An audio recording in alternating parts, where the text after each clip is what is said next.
नमस्कार दोस्तों। 140 जिंदगियां जिनके घर के लोग मरे होंगे उनके लिए यह सिर्फ आंकड़ा नहीं होगा, लेकिन तमाम न्यूज़ चैनलों और सरकारी अधिकारियों के लिए 140 से अधिक यह मौत सिर्फ एक आंकड़ा बन के रह जाएगा। यही इस देश की विडंबना है।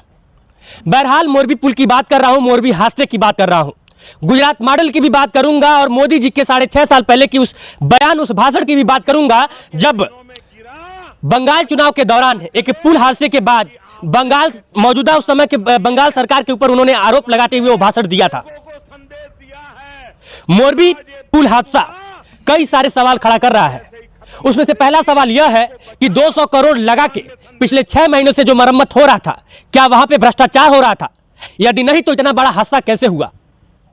और यदि सही ढंग से पुल की रिपेयरिंग हो चुकी थी, मोरबी जो ब्रिज था उसकी रिपेयरिंग हो चुकी थी, तो आखिर कैसे रिपेयरिंग के महज 4 दिन बाद ही वो पुल ढह गया? बात सिर्फ पुल के ढहने की नहीं है, बात सिर्फ घोटाले की नहीं है। उस घोटाले की वजह से 140 से अधिक लोगों की जिंदगियां खत्म हो गई। अब वो वापस नहीं आएंगे। और इस दर्द के मर्म को समझना है तो आपको उनके परिवार से मिलना पड़ेगा, उनके परिवार के पास जाना पड़ेगा और उन आंसुओं, जो उनके आंख से आंसू टपक रहे हैं, उन आंसुओं से पूछना पड़ेगा कि क्या वो विडंबना थी कि तुम आज आंखों से उनके छलक पड़े। गुजरात मोरबी कांड यह देश के ऊपर एक कलंक हो गया और यह कलंक ताउम्र रहेगा उन तमाम परिवारों के लिए जिन परिवार के लोग उस हादसे का शिकार हुए हैं। आखिर 200 करोड़ रुपए लगा के जिस पुल की मरम्मत हुई वो महज 4 दिन में कैसे ढह गया? दूसरी बात कि टिकट बेच के मोरबी पुल पे क्षमता से अधिक लोगों को जाने किसने दिया? कौन से वो लोग थे जो लोग इसके जिम्मेदार हैं? ये तमाम तथ्य और ये तमाम बातें गुजरात सरकार और वहां के मौजूदा अधिकारियों पे, जिम्मेदार अधिकारियों पे सवालिया निशान खड़ा करती हैं।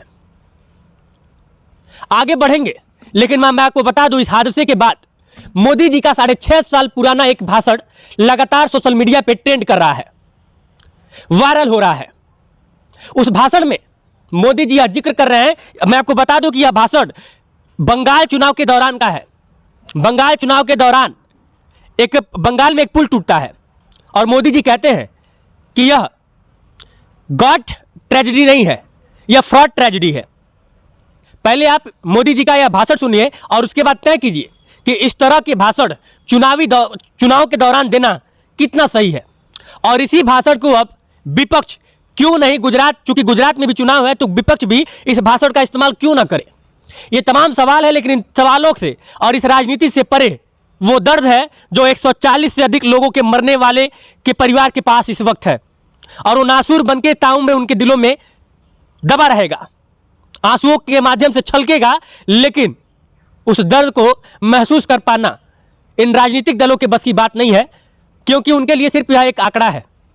फेसबुक पर तमाम राजनीतिक दलों के लोगों ने शोक संवेदना प्रकट कर दिया, लेकिन उस दर्द को कोई महसूस कर पा रहा है? क्या वाकई में उस दर्द को कोई महसूस कर पा रहा है? यह सोचनीय विषय है।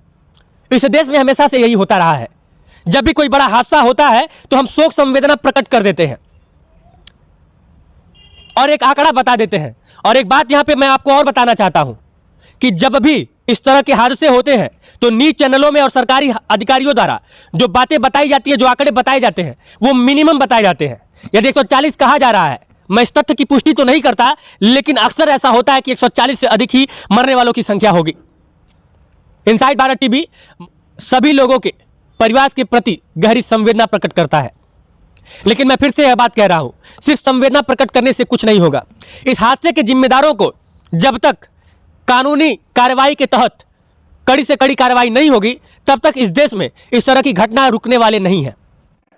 क्योंकि चुनाव के दिनों में गिरा ताकि पता चले कि आपने कैसी सरकार चलाई है।